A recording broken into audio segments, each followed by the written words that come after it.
Hi, this is Lisa Kelly, Notre Dame author and class of 1993, and you are watching the Two Irish Brothers show. Cheers and go Irish. Brady Quinn on first down, plenty of time. Down the sideline, has his man, but the ball hangs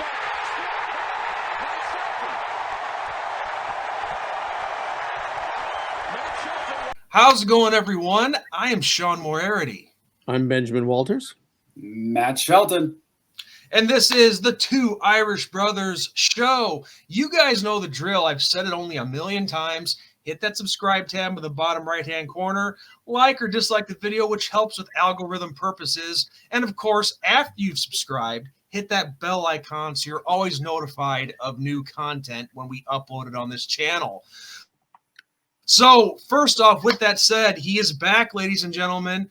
Matt Turbo Shelton, former Notre Dame wide receiver. Matt, it is wonderful to have you back on the show. Hey, appreciate you guys having us, and I'm glad we can finally hang out with Ben a little bit and chat some Notre Dame football. Unfortunately, Ben was gone the last time. So, Ben, Matt, Ben. Nice to meet you. Nice meeting him. All right, so let's now that we've gone through all the formalities, it's basically just three guys here at a bar talking essentially. So we're coming off a bye week, which really helps the Irish get in terms of resting up and cleaning up all the bruises and cuts and God knows what else. We've got Stanford coming out of the break, and let me just say this. You can look at opponent records all day long, how they've been doing so far, how they play. But, guys, as we learned from this past weekend, that kind of stuff doesn't really matter because if a team's hungry, they're going to come hungry. Yeah, 100%. I mean, this weekend was a wild weekend of college football, and I absolutely love to see it because we were at home, not risking any injuries, and we still move up 2-3 spots. Absolutely. Yes. And so Stanford, one of those teams in recent history that myself personally, I've really loved to hate. I know a lot of people out there watching remember this rant that I went on about Stanford. It was about a 3-4 minute rant back in 2022. And, we try to keep the show PG-13-ish. I took it to the rated R level and was just cursing up a storm. I'm not proud of it, but hey, I got to admit that stuff gets views. I know I'm such a selfish plug. I know, but anyway, but the good news is Stanford comes to South Bend. We have a chance to really pound on them and just keep moving up those rankings and getting good spot by the time the playoff rankings get here. So. Ben, you fire the first shot, my friend. What do you personally see out of this Stanford team? We cannot take Stanford lightly. That's the biggest thing. Like, we were talking before we were rolling, and Notre Dame has this habit of staying or keeping opponents in the game longer than we would like. And Stanford is one of those teams that, yes, their record isn't the sexiest, but when it comes to the rivalry, Stanford can shock us. And like you said, the rant of 2022 is the glaring example. So we got to act like we're playing Alabama this weekend, or we're going to be in trouble. Yeah, I would agree with that. So real quick, Matt, back in your playing days when you were at Notre Dame, obviously you go through the list of Notre Dame rivals. Where would you say that Stanford rivalry matches up with all of them? I mean, for me, middle of the pack. Yeah, I never really felt like they were that much of a rival for me or us when I played. It was your USC's, your Michigan State, your Purdue's, USC, Boston College. And, I mean, I feel like I put Stanford around the Navy arena in the sense of that's a team you should beat, but they could step up and surprise you. I mean, Navy's tough to play because they've got that lengthy offense, and that's just something you don't see every week. We're going to get that a couple times this year, along with, Georgia Tech plays a little bit of different offense and Army as well. So we're going to see a little bit of different things coming from those guys down the road. And I put Stanford in that Navy bucket in the sense of, it's a team you're supposed to beat, but they can sneak up on you. And they have D1 scholarship guys. They're athletes. They were recruited by guys across the country. They're good. For whatever reason, they don't click, or, they're distracted. Maybe it's a coaching issue. Who knows? I'm not there. To be honest, I haven't watched one game of Stanford this year or last year or since I played, unless we're playing them. Right. So you just got to watch out for that, and just doing a little bit of homework before we jumped on here. You look at their quarterback. I view him as a Riley Leonard type guy. He's not phenomenal throwing the ball right now this year. That doesn't mean he can't turn it on.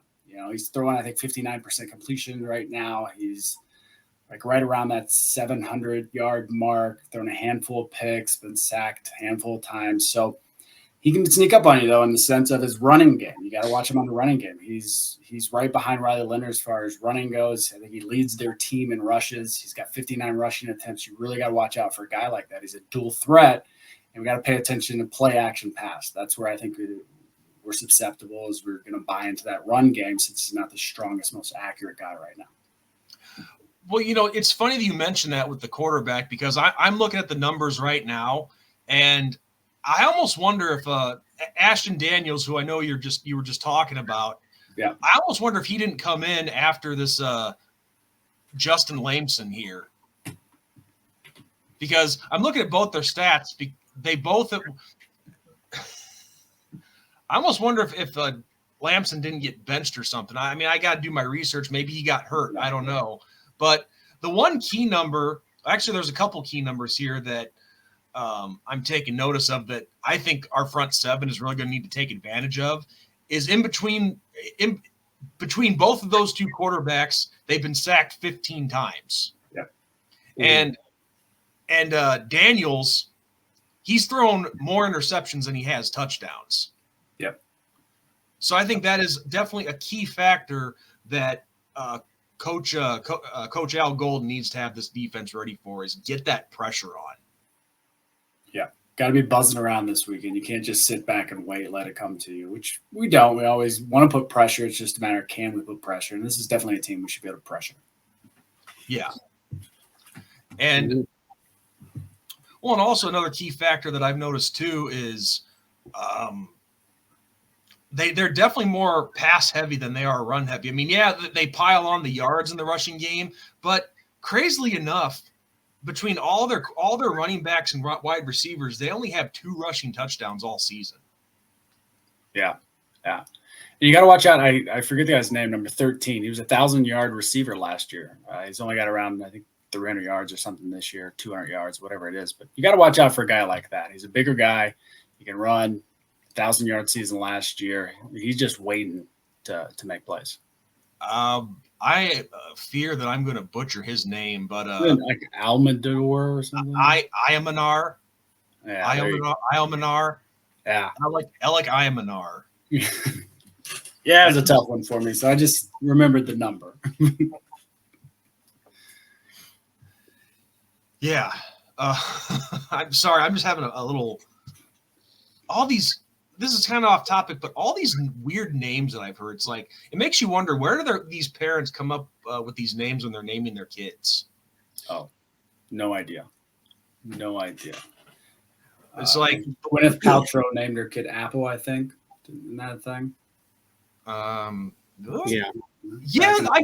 I've noticed celebrities have the weirdest names for their kids. Like Jason Lee, my name is Earl. He named his kid Airplane. All right. But as far as the world of sports, like his kid's actually coming into play for Notre Dame, but Plexico Burris. I still wonder how you get a name like Plexico. I don't know. There's something behind it, but I haven't done any research on that. It sounds like the name of a company.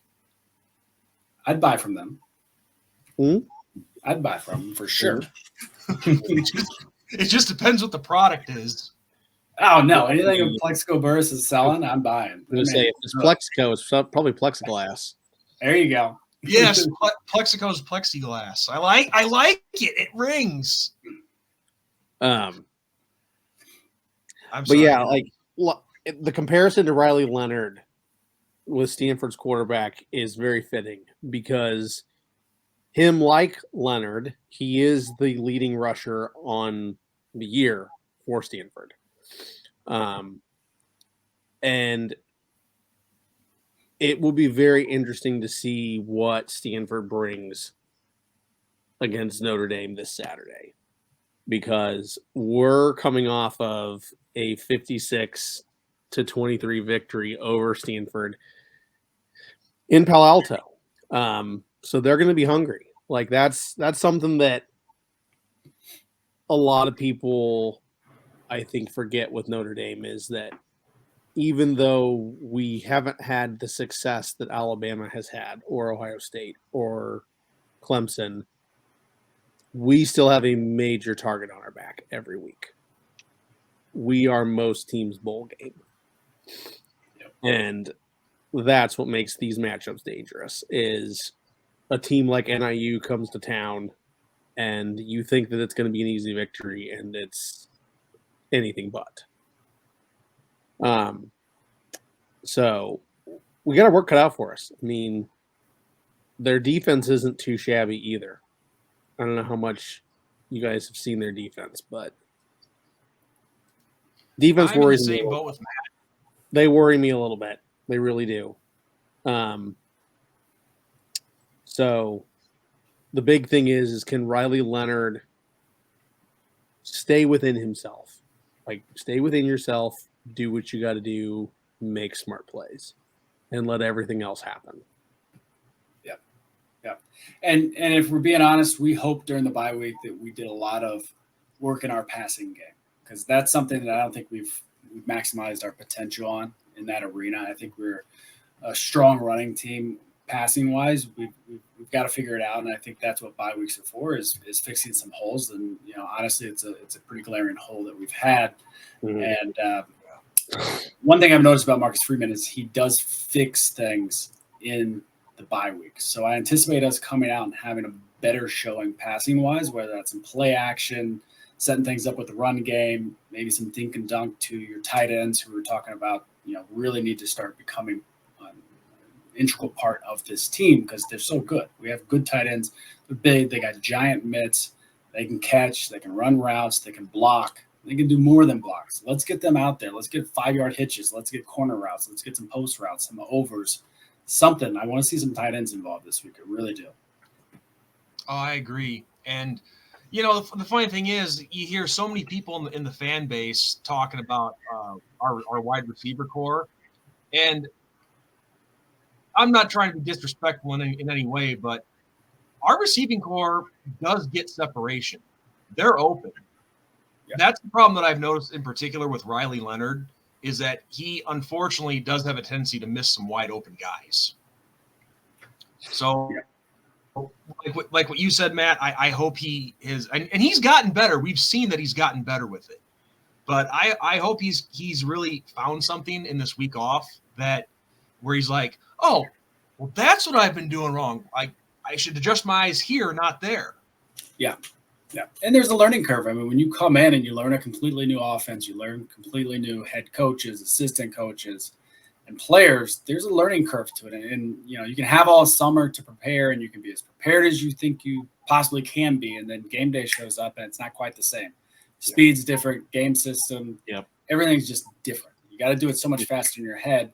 And if you don't know it like the back of your hand, you're going to sit there and you're going to think too much. So maybe that's a product of the newness that Notre Dame and Riley Leonard are having, in that sense that it's not like the back of the hand yet. So hopefully the bye week got in there and watched some film, really worked on some terminology, maybe some things that they've been missing or lacking, maybe expanding the playbook more. Maybe they've had to shrink the playbook a little bit because things haven't clicked as quickly as they thought.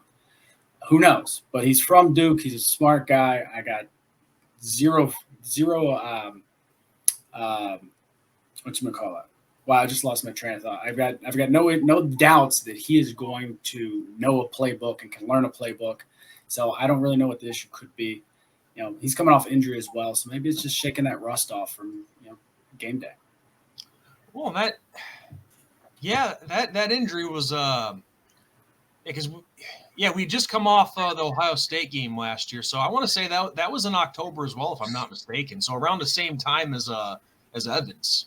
Yeah. So you got two main guys coming back from injury. They're about a year out, give or take, and with an ACL, I can tell you from firsthand experience, they say at 8 months you're 100% back physically. It takes another 2 months to mentally get back and know that you are actually healthy and good and you're fine. So I would say that 10 to 11 month mark, should really start hitting your stride. And then it's about pain management and tendonitis and what you're flaring up, because football is not a forgiving sport. And all these guys are running on those ankles and knees that they've been banged up for last year. So. And it's interesting that you bring that up, Matt, because I'm curious about something. Is there, even after that 8 month mark that you mentioned, is there still a point where, like, you're kind of afraid to go full speed, where you have that fear that you might mess something up? Or that's just that time frame I mentioned, that 8 to 10 month period. So those 2 months when the doctors are saying, well, it just takes you a minute for your mind to get there. And that's part of that process of going out and running routes full speed. And you've been doing that, but maybe you haven't been doing it against live action. So maybe that's something that's different, because your teammates, when you're practicing in the preseason and even during the regular season, they understand you're coming off an injury. They're not necessarily trying to re-injure one of their best players. So maybe they haven't been playing full speed with him. Who knows? I mean, I'm not behind the scenes there, but this is the time frame. We're almost a year out from those injuries where mentally they're 100% back. They should have it down. I don't think that's causing any issues, unless there's been some setbacks we're not aware of. Because I think Riley did have a couple injuries and maybe surgeries in the spring. Is that correct? I remember that correctly. Yeah, maybe there's some lingering things from that. I mean, we just don't know, and they're not going to disclose those to us, obviously. But just hasn't quite looked like what he looked like in the past. And some of that's newness, some of that's injuries, some of it's who knows? Because that's what Ben. I know you've heard me say this, Ben, in the first few games of the season. Because I've wondered at times if there was something like people get on him for being inconsistent and whatnot through this first half of the season here. But I was wondering that myself, if there could be something potentially wrong there that's not being discussed, but you can see it and something looks like it wrong, but it may not be. Yeah. But because he looked hurt at times. He looked like something wasn't clicking. And I was starting to wonder myself if maybe he has something going on that us, the ones on the outside looking in, don't know about. Right. But maybe that slowed things up. Well, I was just going to say, I sit there and I say all these things, but he's not having an issue with his ankle. He's not having an issue with his legs. He's running the ball extremely well. So it's kind of that decision-making process. But, maybe some of that comes into it, when he drops back to pass, maybe he's not comfortable in the pocket because of the ankle or because of X, Y, and Z.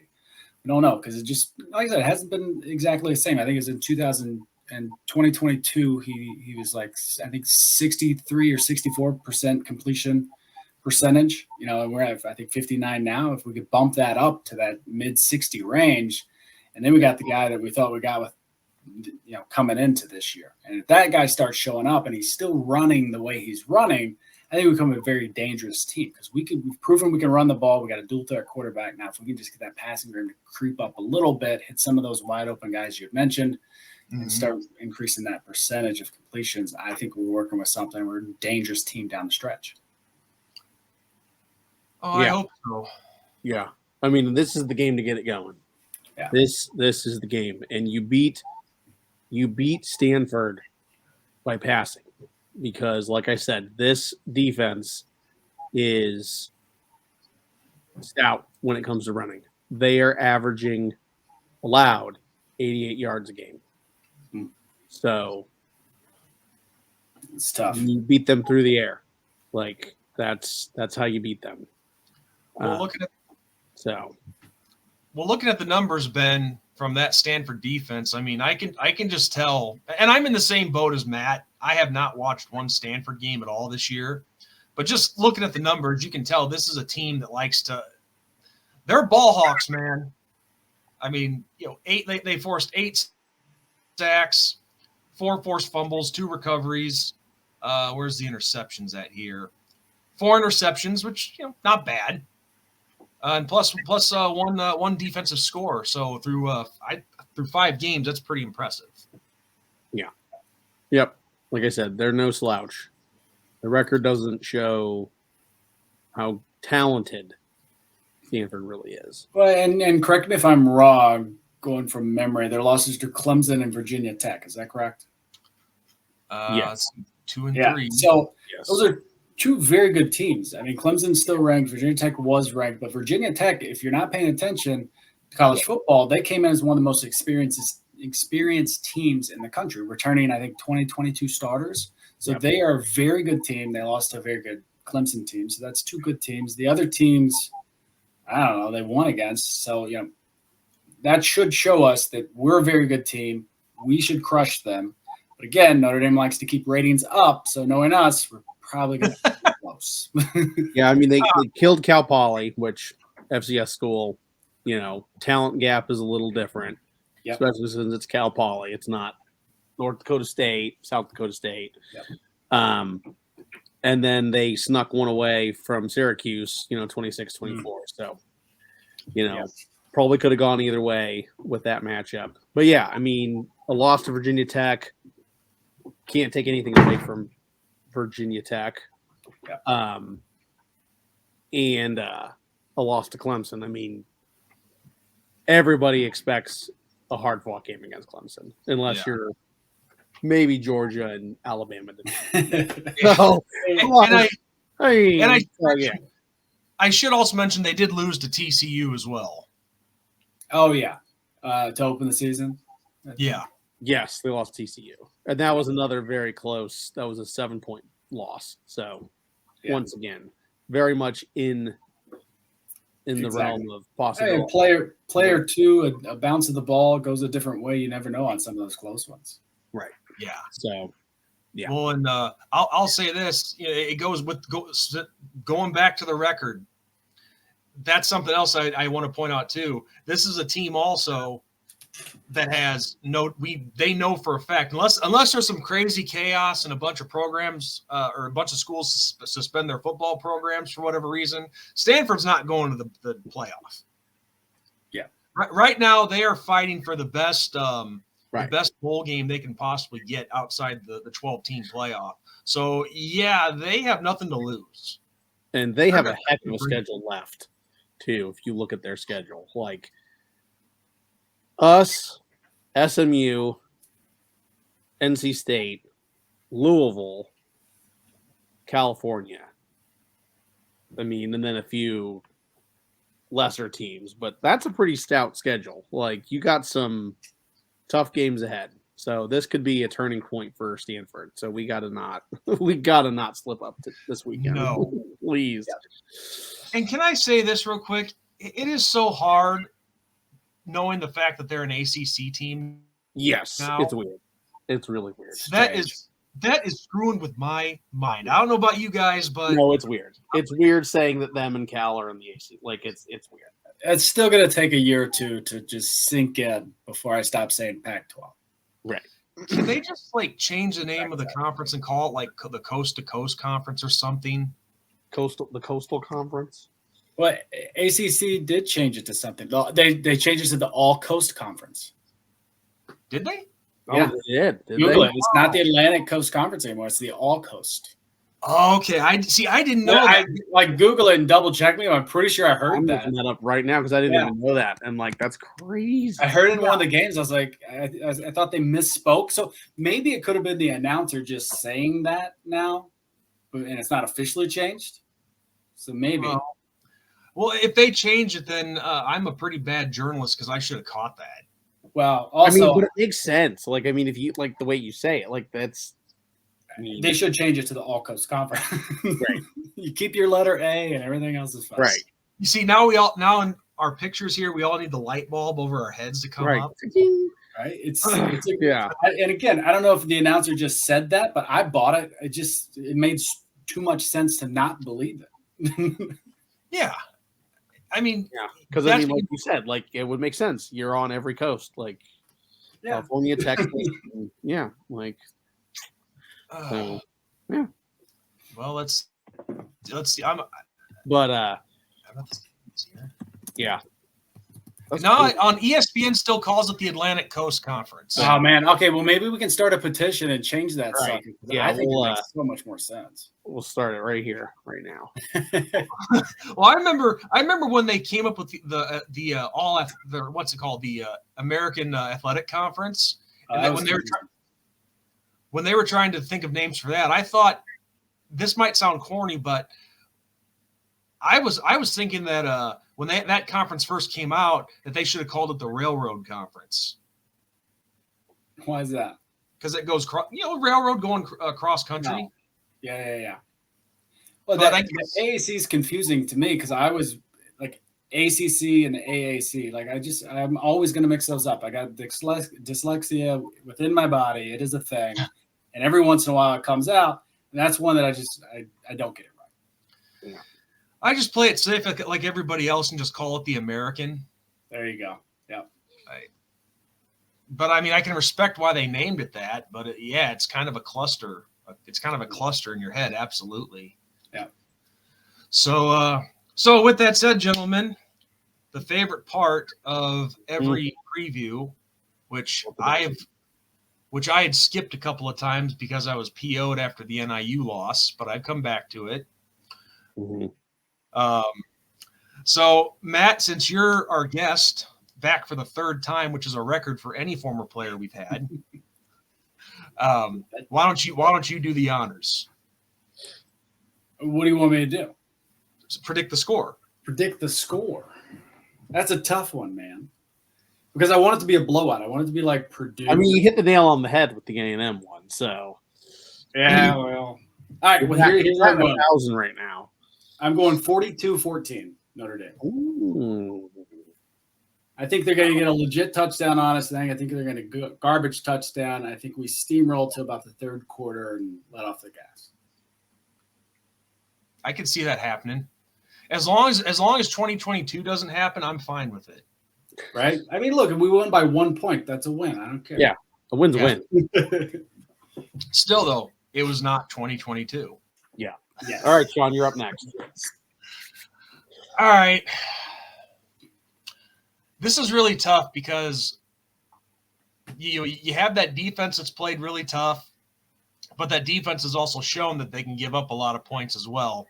And plus our defense, I don't think Stanford is really no, they've seen a defense like us, but I think we're to another level. So with that in mind, I'm going to say Notre Dame wins this one 38-17. Ooh, I like it.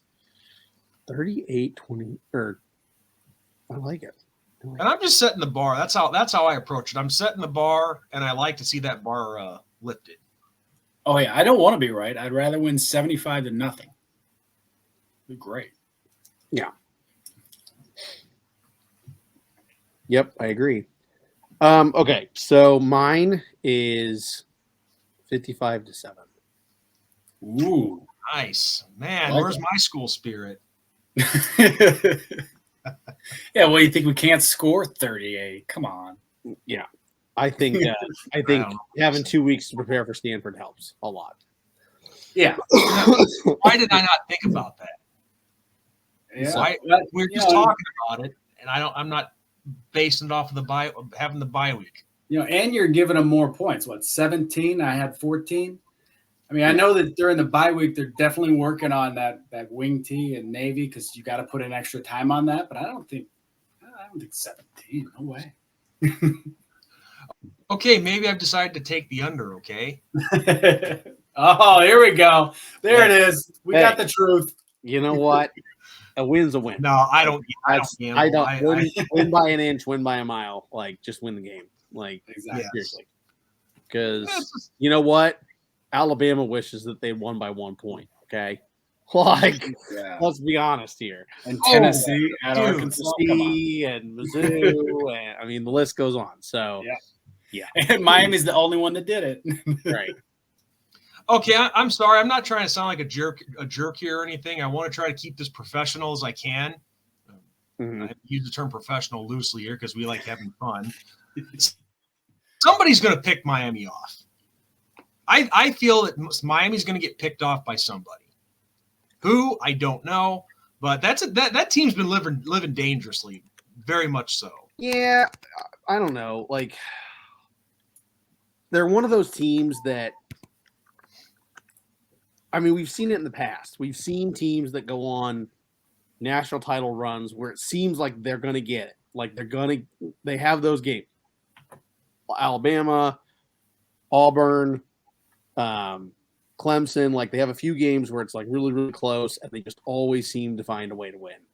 And I don't know. I feel like Miami, it's Miami's year this year. You know, I hate saying that, but they're one of those teams that they're just very battle tested. And you are a traitor, a very strong traitor, Ben. I'm just kidding. I don't care. Dude, you know how awesome it would be to like legitimately run into them in the playoffs. Like if we made the playoffs, it would be awesome to run into them in the playoffs. Oh, it would be like because we owe them big time after the beatdown that they gave us in Miami. But yeah, we'll save that for another day. But yeah, I feel like right now, you know, I always say good teams create their own luck. You're not only good, but you're lucky. And I mean, you look at some of these teams that have gone on runs. And I mean, Alabama, when they were starting their dynasty, they blocked a field goal to beat Tennessee. And if they hadn't blocked that field goal, they would have never made it to the BCS national title. I mean, just things like that. Like Auburn on their title run had multiple times where a catch was caught, and how they caught the ball, who knows, you know, and that's what won the game basically. It just things like that. Like they just create their own luck. So I don't know. We'll see. Like you said, Miami could get got. They could. But right now they look like a team of destiny. They could, but if you look at their schedule, they got a bye week this week, and then they play at Louisville. At Louisville's a tough place to play. We know that, but 2 weeks to prepare, comfortable there. But then Georgia Tech is still one of those sneaky teams. You know, Florida State early in the year. And Florida State, you got to think at some point they're going to turn it around. You know, Norvell and all the athletes they got down there. Something's got to change. You know, I think they're going to end up benching DJ, and new guys are going to come in, and there's going to be a new invigorated team that everyone's going to have to face. Yeah. So I think Florida State potentially could turn around, give them some trouble too. Florida State very much worries me. Like people right now are, it's Florida State and they're really bad. And you say that, but then, you know, come November and then they're making a little bit of a run and starting to feel good about themselves. It's not good. So like Norvell is a really good coach. They got really good athletes. Yeah. For whatever reason, they're not clicking. They're going to change things internally. I think they're going to end up benching DJ, which is probably going to be invigorating for the team. And I think you're going to see a new Florida State coming to South Bend. So I think that's a dangerous game we got to pay attention to under the lights. Well, also we got to keep in mind too, they lost a lot of talent from last year too. Yeah, for sure. And I think he went to the transfer portal and got maybe the most guys to come in and transfer. So, you know, that takes time. That doesn't happen overnight. So there's a learning process. And I think it's going to tee up to be a dangerous game. So I think that Miami game, which they will play Florida State before we do, will be a very telling game as to where that program really stands. Yeah. That sounds pretty fitting. Yeah. Yeah. So, well, could you imagine if Florida State was the one that hands them the first loss? Yeah. And then they come into South Bend. They'd be on fire. They'd be king of the world, you know. But that's for a different day. Yeah. That's another conversation. We'll dive into that rabbit hole next time. Well, all right, gentlemen. I think this is a good place to wrap it up. So there you have it, folks. That's our take on the Stanford Cardinal. And one thing that we don't have to worry about is their band coming to town. Yes, that's good.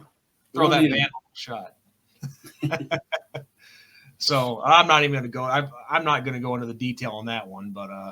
But so with that said, everyone, Ben, Matt, anything else you guys have to add?